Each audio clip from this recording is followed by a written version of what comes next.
नमस्कार. आपण पाहत आहात जनसेवा न्यूज. मी मुख्य संपादक गणेश जलवाड. आज दिनांक 18/12/2025 रोजी महाराष्ट्राचे क्रीडा व अल्पसंख्याक मंत्री श्री माणिकरावजी कोकाटे यांनी आपल्या पदाचा राजीनामा दिला आहे.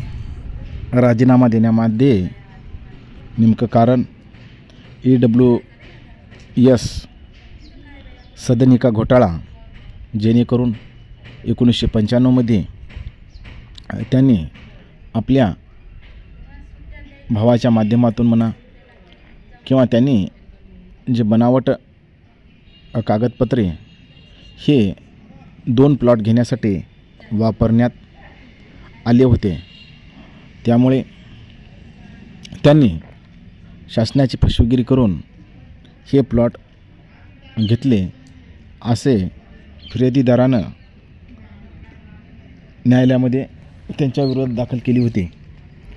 त्यामुळे खरोखरच केवळ 2 प्लॉटच्या साठीच त्यांना आपल्या पदाचा राजीनामा द्यावा लागला. मंत्री असतेवेळेस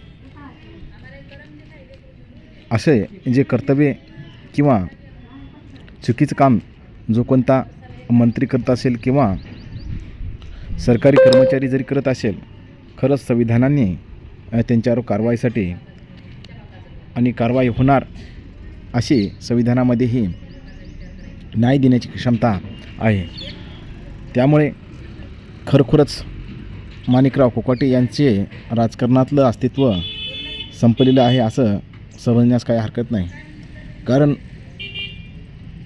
जेव्हा त्यांनी आपल्या पदाचा राजीनामा दिला तेव्हा त्यांना लीलावती हॉस्पिटलमध्ये श्वासोच्छवासाचा त्रास होता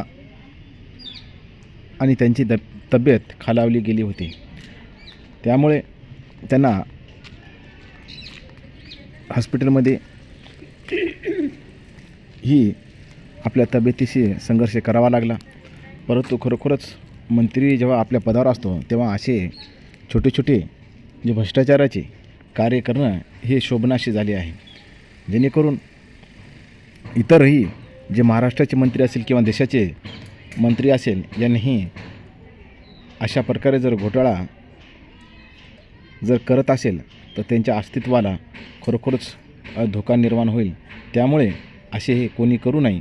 आपण पाहत राहा जनसेवा न्यूज. लाईक करा, सबस्क्राईब करा. जय भीम, वंदे मातरम.